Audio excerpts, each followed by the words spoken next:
guys, good morning. So I told you that I was going to try to show you different parts of my house and read from different areas so that it's not too boring. So today we're in my kitchen to read Harry Potter. Okay, we're actually going to go straight into reading chapter 6. Yes, we're going to go straight into, I just got espresso all over my book. We're going to go straight into reading chapter 6. I did post late last night. I posted, got espresso all over my book for you.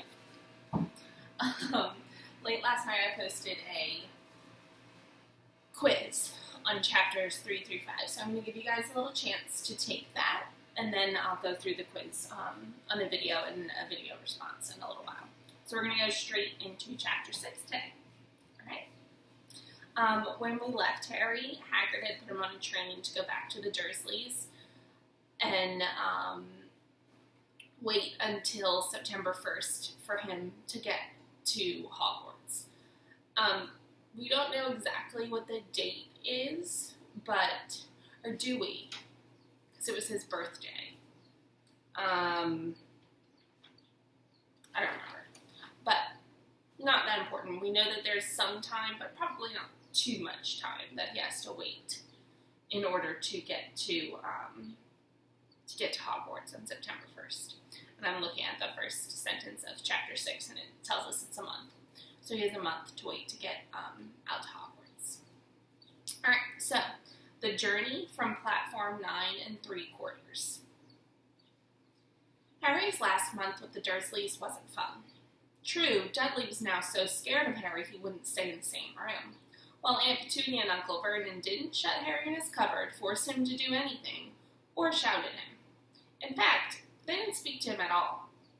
Half terrified, half furious, they acted as though any chair with Harry in it were empty. Although this was an improvement in many ways, it did become a bit depressing after a while. Harry kept to his room with his new owl for company. He had decided to call her Hedwig, a name he had found in the history of magic. His school books were very interesting. He lay on his bed reading late into the night, Hedwig swooping in and out of the open window as she pleased. It was lucky that Aunt Petunia didn't come in to vacuum anymore, because Hedwig kept bringing back dead mice. Every night before he went to sleep, Harry ticked off another day on the piece of paper he had pinned to the wall, counting down to September the 1st. On the last day of August, he thought he'd better speak to his aunt and uncle about getting to King's Cross Station the next day. So he went down to the living room where they were watching a quiz show on television. He cleared his throat to let them know he was there, and Dudley screamed and ran from the room. Uncle Vernon? Uncle Vernon grunted to show he was listening. I need to be at King's Cross tomorrow to go to Hogwarts? Uncle Vernon grunted again. Would it be all right if you gave me a lift? Grunt. Harry supposed that meant yes. Thank you. He was about to go back upstairs when Uncle Vernon actually spoke. Funny way to get to a wizard's school to train. Magic carpets all got punctures, have they? Harry didn't say anything. Where is this school, anyway? I don't know, said Harry, realizing this for the first time. He pulled the ticket Hagrid had given him out of his pocket. I just take the train from platform 9 3/4 at 11 o'clock, he read. His aunt and uncle stared. Platform what?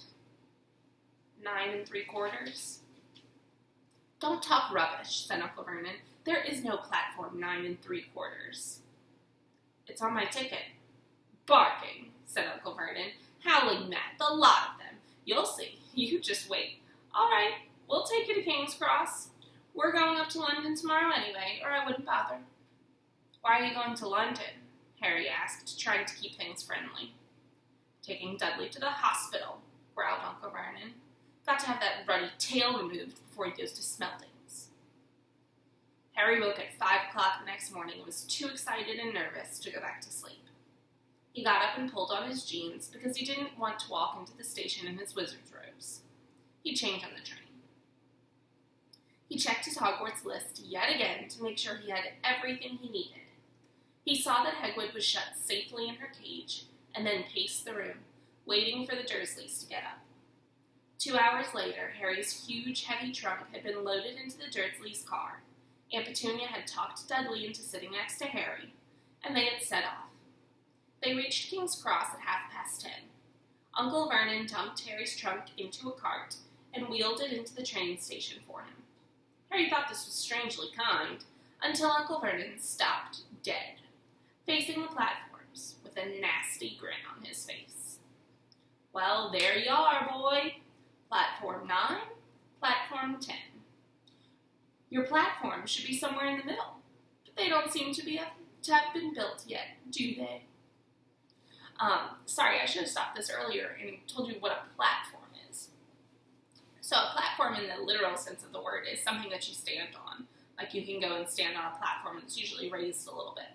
But part of the London language is a platform is like an area of a train station where you wait for a certain train.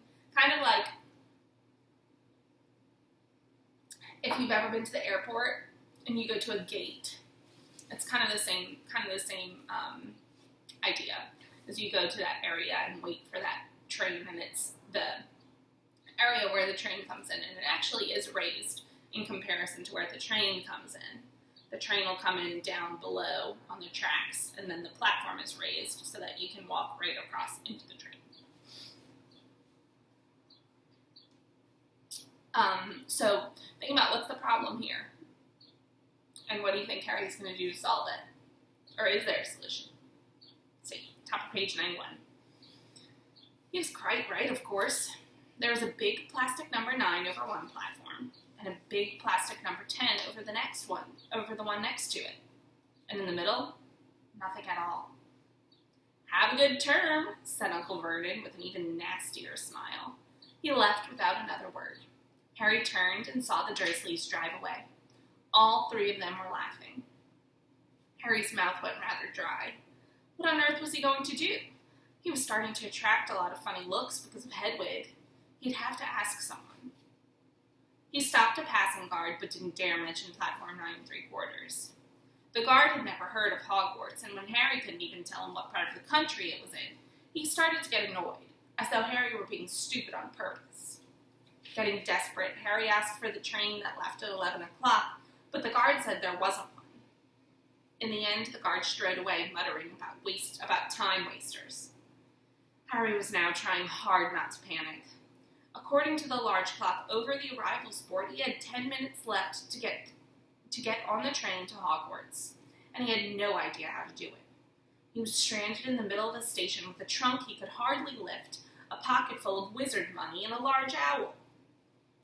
Hagrid must have forgotten to tell him something he had to do, like tapping the 3rd brick on the left to get to Diagon Alley. He wondered if he should get out his wand and start tapping the ticket inspector's stand between platforms 9 and 10. At that moment, a group of people passed just behind him, and he caught a few words of what they were saying. Packed with muggles, of course. Harry swung around. The speaker was a plump woman who was talking to 4 boys, all with flaming red hair. Each of them was pushing a trunk like Harry's in front of him, and they had an owl. Heart hammering, Harry pushed his cart after them. They stopped, and so did he. Just near enough to hear what they were saying. "Now, what's the platform number?" said the boy's mother. 9 3/4, piped a small girl, also redheaded, who was holding her hand. "Mom, can't I go?" "You're not old enough, Jenny. Now be quiet." "All right, Percy, you go first." What looked like the oldest boy marched toward platforms 9 and 10. Harry watched, careful not to blink in case he missed it. But just as the boy reached the dividing barrier between the 2 platforms, a large crowd of tourists came swarming in front of him, and by the time the last backpack had cleared away, the boy had vanished. "Fred, you next," the plump woman said. "I'm not Fred, I'm George," said the boy. "Honestly, woman, you call yourself our mother? Can't you tell I'm George?" So what can you infer from that statement? That boy is a what? One of two twins, right? Sorry, George, dear. Only joking. I am Fred, said the boy, and off he went. His twin called after him to hurry up, and he must have done so, because a second later he had gone. But how had he done it? Now the third brother was walking briskly toward the barrier. He was almost there, and then, quite suddenly, he wasn't anywhere. There was nothing else for it. Excuse me, Harry said to the plump woman. Hello, dear, she said. First time at Hogwarts? Ron's new too. She pointed at the last and youngest of her sons. He was tall, thin, and gangling, with freckles, big hands and feet, and a long nose. Yes, said Harry. The thing is, I don't know how to get onto the platform, she said kindly, and Harry nodded. Not to worry, she said. All you have to do is walk straight at the barrier between the platforms, 9 and 10. Don't stop, and don't be scared you'll crash into it. That's very important. Best to do it at a bit of a run if you're nervous. Go on, go now before Ron. Okay, said Harry. He pushed his trolley around and stared at the barrier. Looked very solid. He started to walk toward it. People jostled him on their way to platforms 9 and 10. Harry walked more quickly. He was going to smash right into that barrier, and then he'd be in trouble. Leaning forward on his cart, he broke into a heavy run.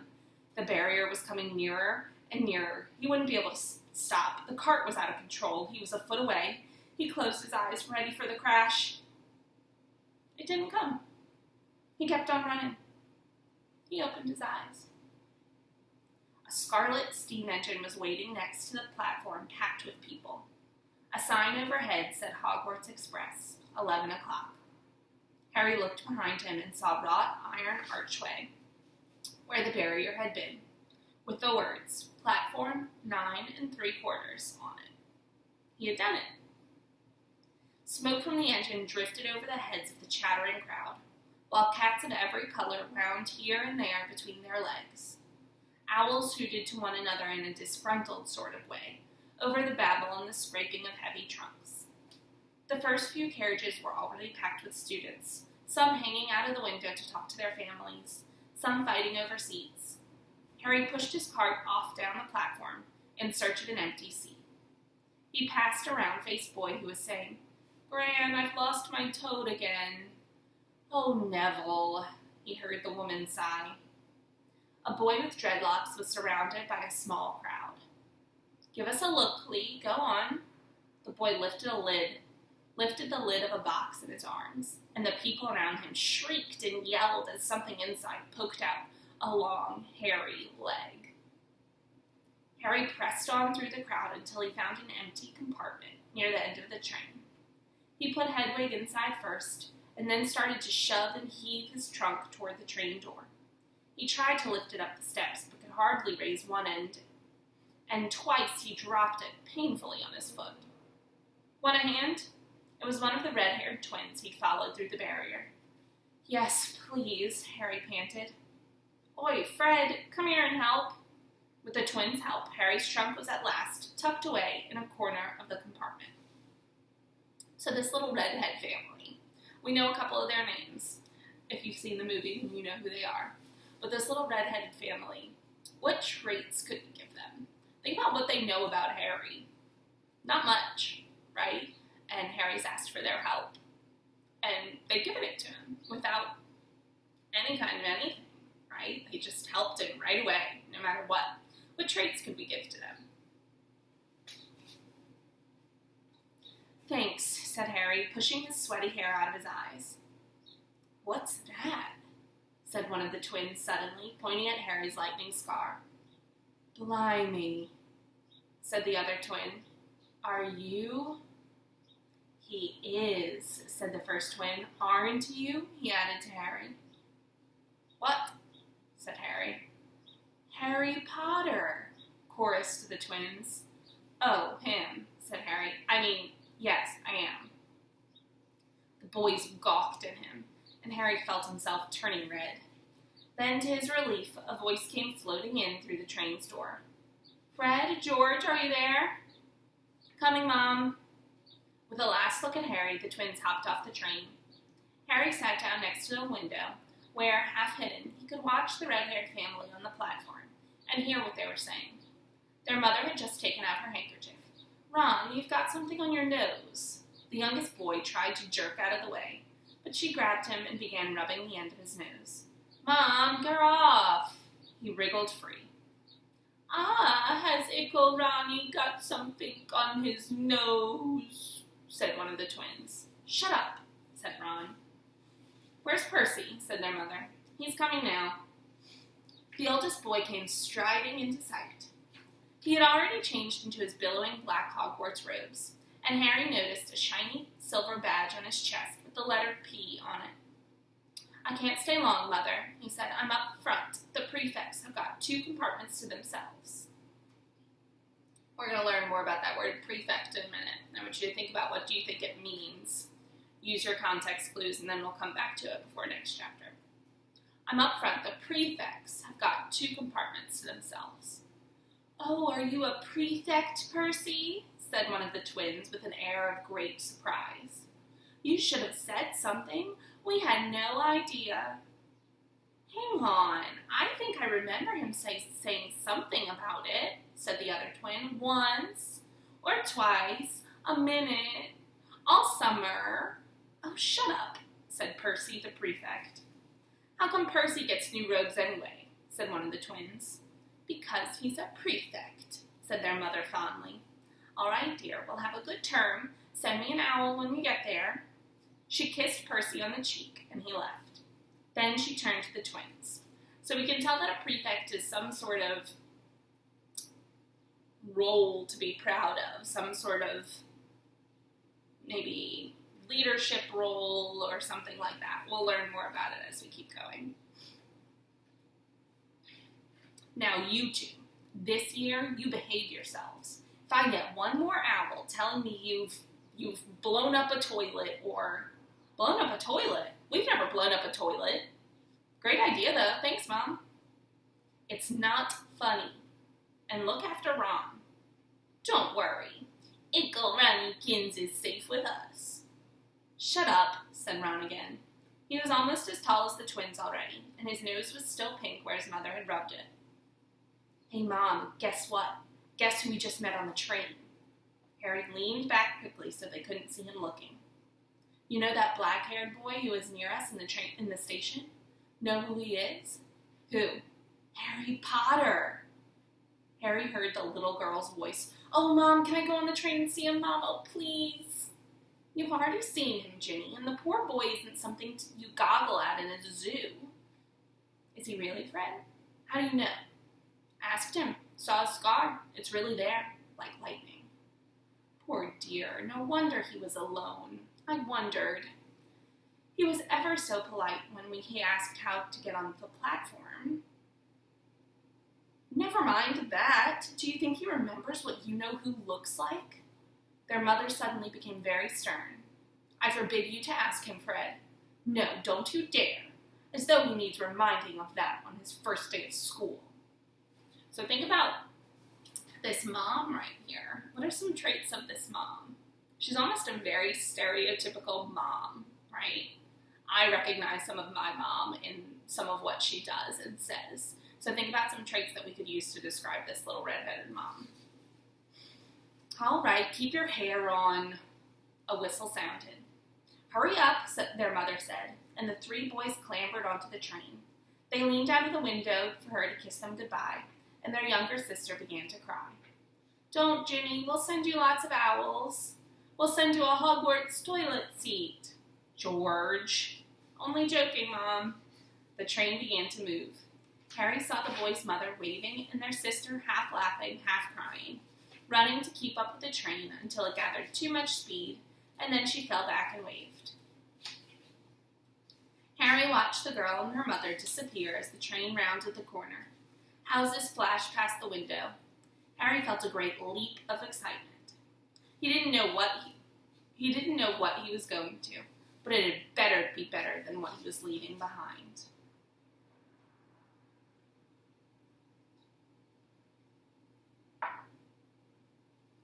The door of the compartment slid open.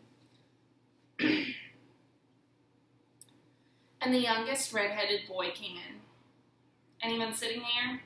he asked, pointing at the seat opposite Harry. "Everywhere else is full." Harry shook his head, and the boy sat down. He glanced at Harry, and then looked quickly out of the window, pretending he hadn't looked. Harry saw he still had a black mark on his nose.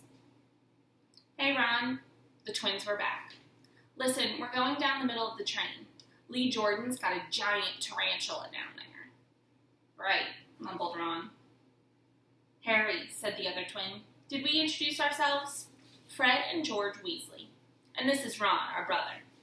"See you later, then." "Bye," said Harry and Ron. The twins slid the compartment door shut behind them. "Are you really Harry Potter?" Ron blurted out. Harry nodded. "Oh, well, I thought it might be one of Fred and George's jokes. And have you really got, he pointed at Harry's forehead. Harry pulled back his bangs to show the lightning scar. Ron stared. "So that's where you know who?" "Yes," said Harry, "but I can't remember it." "Nothing?" said Ron eagerly. "Well, I remember a lot of green light, but nothing else." "Wow," said Ron. He sat and stared at Harry for a few moments. Then, as though he had suddenly realized what he was doing, he looked quickly out of the window again. "Are all your family wizards?" asked Harry, who found Ron just as interesting as Ron found him. Yes, I think so," said Ron. "I think Mom's got a second cousin who's an accountant. But we never talk about him. So you must know loads of magic already." The Weasleys were clearly one of those old wizarding families the pale boy in Diagon Alley had talked about. "I heard you went to live with Muggles," said Ron. "What are they like?" "Horrible. Well, not all of them. My aunt and uncle and cousin are, though. I wish I'd had 3 wizard brothers." "5, said Ron. For some reason, he was looking gloomy. "I'm the 6th in our family to go to Hogwarts. You could say I've got a lot to live up to. Bill and Charlie have already left." Bill was head boy, and Charlie was captain of Quidditch. Now Percy's a prefect. Fred and George mess around a lot, but they still get really good marks, and everyone thinks they're really funny. What do you think that word marks means? We've heard it a couple of times in a context like this now. They get really good marks. Just grades. Just the same thing. Everyone expects me to do as well as the others, but if I do, it's no big deal, because they did it first. You never get anything new either with 5 brothers. I've got Bill's old robes, Charlie's old wand, and Percy's old rat. Ron reached inside his jacket and pulled out a fat gray rat which was asleep. His name's Scabbers, and he's useless. He hardly ever wakes up. Percy got an owl from my dad for being made a prefect, but they couldn't have... I got Scabbers instead.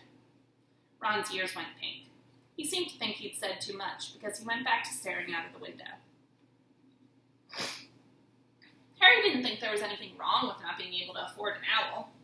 After all, he'd never had any money in his life until a month ago, and he told Ron so.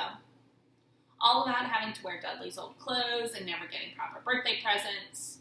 This seemed to cheer Ron up. So now we're almost learning a little bit about Harry. Before, Harry was just this kid thrown in a corner, and we didn't know much about him, except that he tried really hard not to get in trouble. But now we're going to start to really learn more about Harry's traits and what he's like. And he's seemed to have taken to Ron pretty easily. They seem to be bonding a little bit. And we're starting to learn more about Harry's traits and what he's going to do and how he's going to act. So we'll keep going here. I'm right towards the middle of page 100. And until Hagrid told me, I didn't know anything about being a wizard, or about my parents, or Voldemort. Ron gasped. "What?" said Harry. "You said you know whose name," said Ron, sounding both shocked and impressed. "I'd have thought you, of all people." "I'm not trying to be brave or anything saying the name," said Harry. "I just never knew I shouldn't. See what I mean? I've got loads to learn. I bet," he added, voicing for the first time something that had been worrying him a lot lately. "I bet I'm the worst in the class." "You won't be.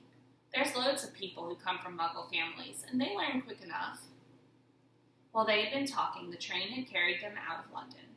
They were now speeding past fields full of cows and sheep.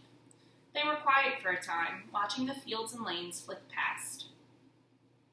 Around 12:30, there was a great clattering outside in the corridor, and a smiling, dimpled woman slid back the door and said, "Anything off the cart, dears?" Harry, who hadn't had any breakfast, leapt to his feet, but Ron's ears went pink again, and he muttered that he brought sandwiches. Harry went out into the corridor. He had never had any money for candy with the Dursleys, and now that he had pockets rattling with gold and silver, he was ready to buy as many Mars bars as he could carry. But the woman didn't have Mars bars. What she did have were Bertie Bott's every flavor beans, Drooble's best blowing gum, chocolate frogs, pumpkin pasties, cauldron cakes, licorice wands, and a number of other strange things Harry had never seen in his life. Not wanting to miss anything, he got some of everything and paid the woman 11 silver sickles and 7 bronze nuts. Ron stared as Harry brought it all back into the compartment and tipped it onto an empty seat. "Hungry, are you?" "Starving," said Harry, taking a large bite out of a pumpkin pasty. Ron had taken out a lumpy package and unwrapped it. There were 4 sandwiches inside. He pulled one of them apart and said, "She always forgets I don't like corned beef." "Swap you for one of these," said Harry, holding up a pasty. "Go on." "You don't want this. It's all dry," said Ron. "She hasn't got much time," he added quickly, with 5 of us. "Go on, have a pasty," said Harry, who had never had anything to share before, or indeed anyone to share it with. It was a nice feeling, sitting there with Ron, eating their way through all Harry's pasties, cakes, and candies. The sandwiches, like forgotten. So we're really learning a lot about Harry here and how he's able to share with Ron, and he's able to talk with Ron, and he has something to help him feel better about. And not only does he do all of those things, it makes him feel good, right? He's like, "This is great. I have someone to share something with, and I have something to share," right? So he's really enjoying Ron's company right now. "What are these?" Harry asked Ron, holding up a pack of chocolate frogs. "They're not really frogs, are they?" He was starting to feel that nothing would surprise him. "No," said Ron, "but see what the card is. I'm missing Agrippa." "What?" "Oh, of course you wouldn't know. Chocolate frogs have cards inside them, to collect. Famous witches and wizards. I've got about 500, but I haven't got Agrippa or Ptolemy." Harry unwrapped his chocolate frog and picked up the card. It showed a man's face. He wore half-moon glasses and a long, crooked nose and flowing silver hair, beard, and mustache. Underneath the picture was the name, Albus Dumbledore. "So this is Dumbledore," said Harry. "Don't tell me you've never heard of Dumbledore," said Ron. "Can I have a frog? I might get Agrippa." "Thanks." Harry turned over his card and read, "Albus Dumbledore, currently headmaster of Hogwarts. Considered by many the greatest wizard of modern times, Dumbledore is particularly famous for his defeat of the dark wizard Grindelwald in 1945, for the discovery of the 12 uses of dragon's blood, and his work on alchemy with his partner Nicholas Flamel. Professor Dumbledore enjoys chamber music and 10-pin bowling." Harry turned the card back over and saw, to his astonishment, that Dumbledore's face had disappeared. "He's gone." "Well, you can't expect him to hang around all day," said Ron. "He'll be back." "No, I've got Morgana again. I've got about 6 of her. Do you want it? You can start collecting."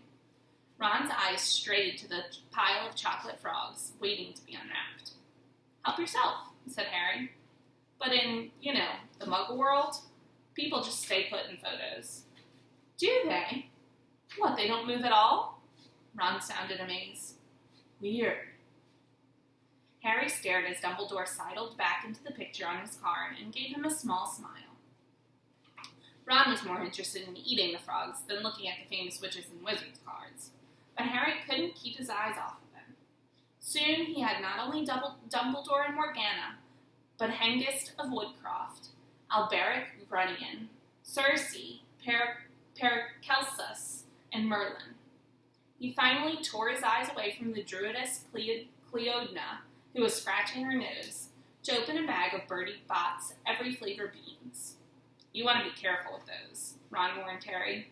When they say every flavor, they mean every flavor. You know, you get all the ordinary ones like chocolate and peppermint and marmalade, but then you get spinach and liver and tripe. George reckons he had a booger-flavored one once. Ron picked up a green bean, looked at it carefully, and bit into a corner. Ugh, see? Sprouts. They had a good time eating the every flavor beans. Harry got toast, coconut, baked bean, strawberry, curry, grass, coffee, sardine, and was even brave enough to nibble off the end of a funny gray one Ron wouldn't touch, which turned out to be pepper. The countryside, now flying past the window, was becoming wilder. The neat fields had gone. Now there were woods, twisting rivers, and dark green hills.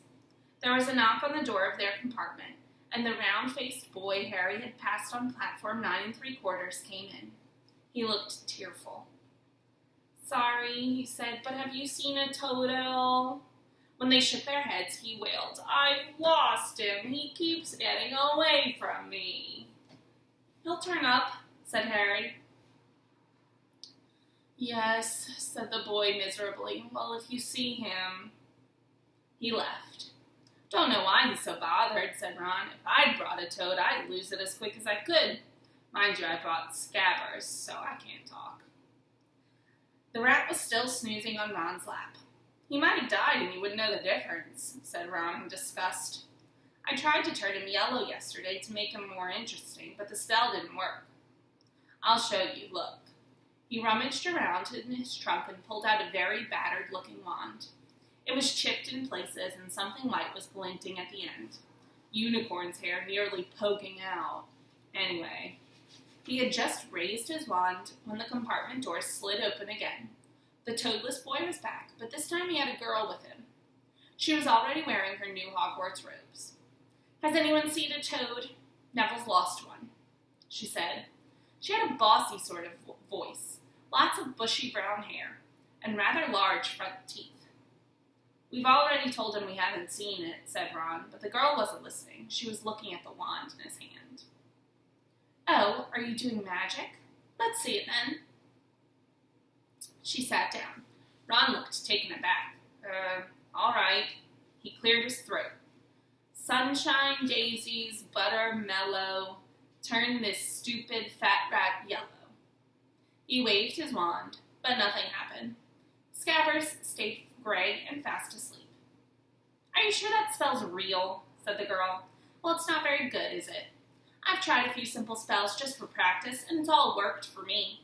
Nobody in my family's magic at all. It was ever such a surprise when I got my letter, but I was ever so pleased, of course. I mean, it's the very best school of witchcraft there is, I've heard.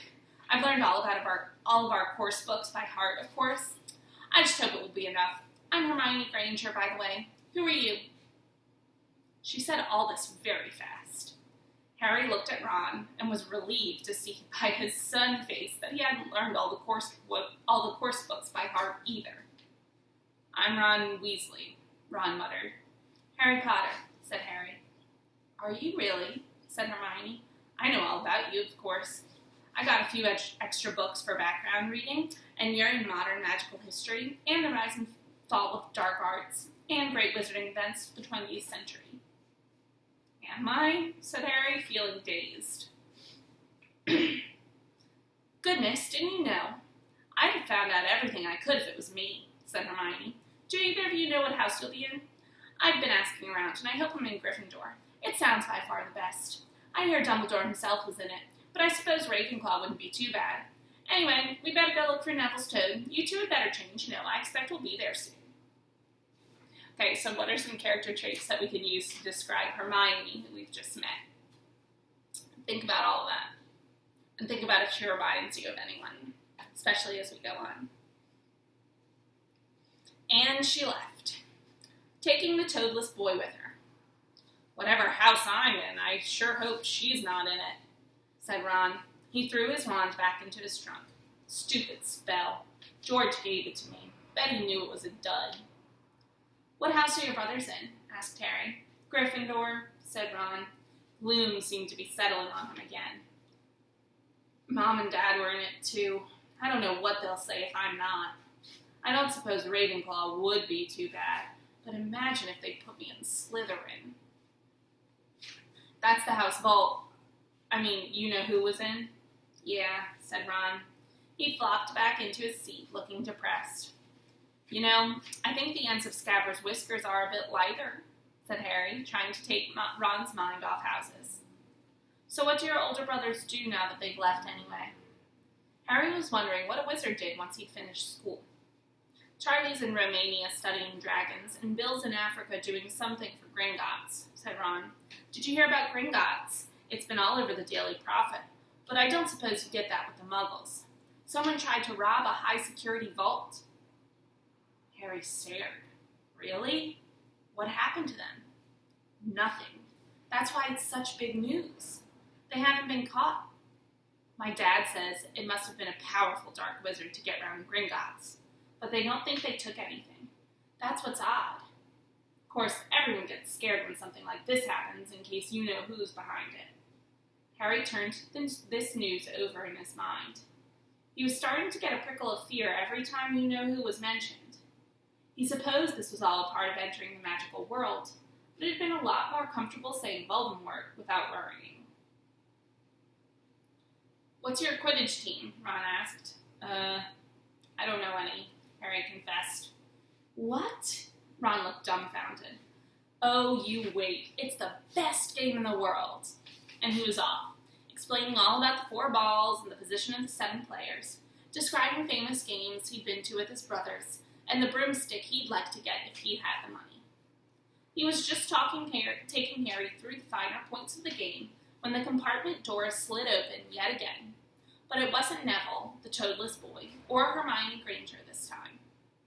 3 boys entered, and Harry recognized the middle one at once. It was the pale boy from Madame Malkin's robe shop. He was looking at Harry with a lot more interest than he'd shown back in Diagon Alley. Is it true? He said. They're saying all down the train that Harry Potter's in this compartment. So it's you, is it? Yes, said Harry. He was looking at the other boys. Both of them were thick-set and looked extremely mean, standing on either side of the pale boy. They looked like bodyguards. Oh, this is Crabbe and this is Goyle, said the pale boy carelessly, noticing where Harry was looking. And my name's Malfoy, Draco Malfoy. Ron gave a slight cough, which might have been hiding a snicker. Draco Malfoy looked at him. You think my name's funny, do you? No need to ask who you are. My father told me all the Weasleys have red hair, freckles, and more children than they can afford. He turned back to Harry. You'll soon find out some wizarding families are much better than others, Potter. You don't want to go making friends with the wrong sort. I can help you there. He held out his hand to shake Harry's, but Harry didn't take it. Think about the character traits from this conversation that we can use to describe Draco. I think I can tell who the wrong sort are for myself. Thanks, he said coolly. Draco Malfoy didn't go red, but a pink tinge appeared in his pale cheeks. I'd be careful if I were you, Potter, he said slowly. Unless you're a bit politer, you'll go the same way as your parents. They didn't know it was good for them either. You hang around with riffraff like the Weasleys and that Hagrid, and it'll rub off on you. Both Harry and Ron stood up. Say that again, Ron said, his face as red as his hair. Oh, you're going to fight us, are you? Malfoy sneered. Unless you get out now, said Harry, more bravely than he felt, because Crabbe and Goyle were a lot bigger than him or Ron. But we don't feel like leaving, do we, boys? We've eaten all our food, and you seem to have some. Goyle reached toward the chocolate frogs next to Ron. Ron leapt forward, but before he'd so much as touched Goyle, Goyle let out a horrible yell. Scabbers the rat was hanging off his finger. Sharp little teeth sunk deep into Goyle's knuckle. Crabbe and Malfoy backed away as Goyle swung Scabbers round and round, howling, and when Scabbers finally flew off and hit the window, all three of them disappeared at once. Perhaps they thought there were more rats lurking among the sweets, or perhaps they'd heard footsteps, because a second later, Hermione Granger had come in. "What has been going on?" she said, looking at the sweets all over the floor and Ron picking up Scabbers by his tail. "Think he's been knocked out," Ron said to Harry. He looked closer at Scabbers. "No, I don't believe it. He's gone back to sleep." And so he had. "You've met Malfoy before?" Harry explained about their meeting in Diagon Alley. "I've heard of his family," said Ron darkly. "They were some of the first to come back to our side after you-know-who disappeared. Said they'd been bewitched. My dad doesn't believe it. He says Malfoy's father didn't need an excuse to go over to the dark side." He turned to Hermione. "Can we help you with something?"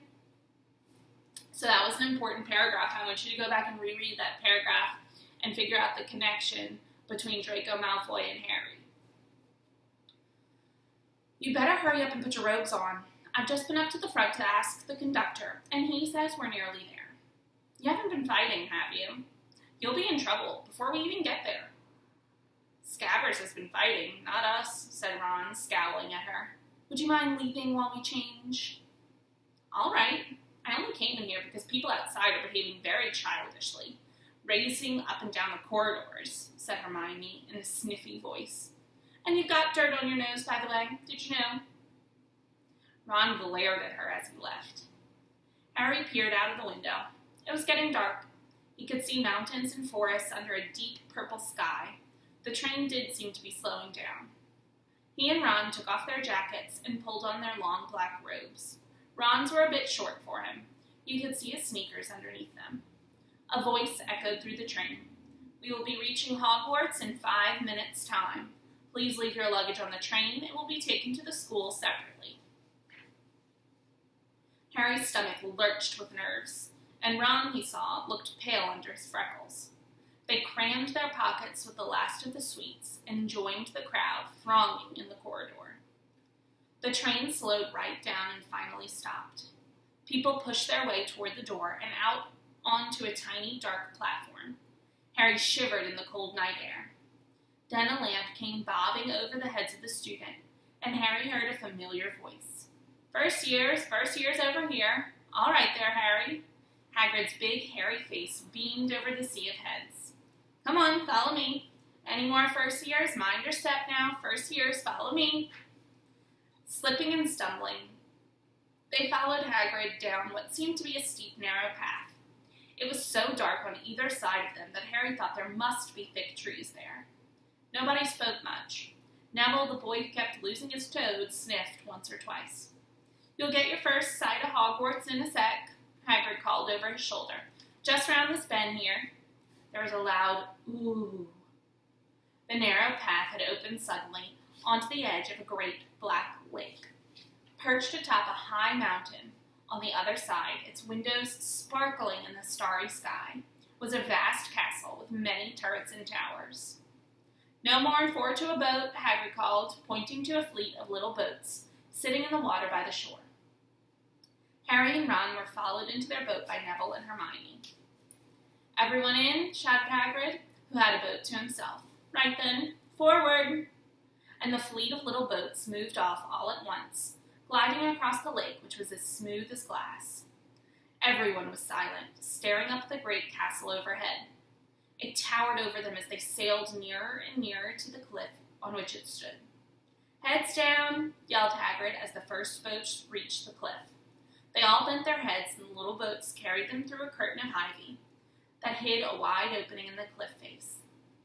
They were carried along a dark tunnel which seemed to be taking them right underneath the castle, until they reached a kind of underground harbor, where they clambered out onto rocks and pebbles. "Oi, you there! Is this your toad?" said Hagrid, who was checking the boats as people climbed out of them. "Trevor!" cried Neville blissfully, holding out his hand. Then they clambered up the passageway in the rock after Hagrid's lamp, coming out onto a smooth, damp grass right in the shadow of the castle. They walked up the flight of stone steps and crowded around the huge oak front door. "Everyone here? You there, still got your toad?" Hagrid raised a gigantic fist and knocked 3 times on the castle door. Okay, so in Chapter 6, I want you to think a little bit about the setting that we were introduced to. We were kind of introduced to 2. We were introduced to the train, right? And then we were also introduced to the outside of Hogwarts and the kind of outdoor environment to Hogwarts. So I want you to see if you can draw a picture of one of those settings, either on the train, or you could do platform 9 3/4, on the train or the outside of Hogwarts. And then I want you to find evidence that describes that setting. And then I want you to see if you can come up with that where and when in your own words too, right? So the setting's not going to say anywhere like exactly where and when it happened. But I want you to come up with the where and the when, draw a picture of the setting, and then come up with evidence that supports your illustration of the setting. And I challenge you not to Google it. I know that there's a movie out there, and so that there is a visual representation of the setting. But I think a lot of these settings that we're introduced to in the book are not necessarily depicted in the book, and not necessarily depicted in the way that I might see them as a reader in the book. So I want you to do your best without Googling it, without thinking too much about the movie and how the movie depicts the setting. And I want you to try to go ahead and illustrate that setting yourself. I also want you to tell me if Hermione reminds you of anyone, because she reminds me of someone. If you have been in 4th grade with us and have read what we've read this year, she reminds me big time of someone. All right, well, I'll check back soon. Bye, kiddos. Love you, miss you, mean it.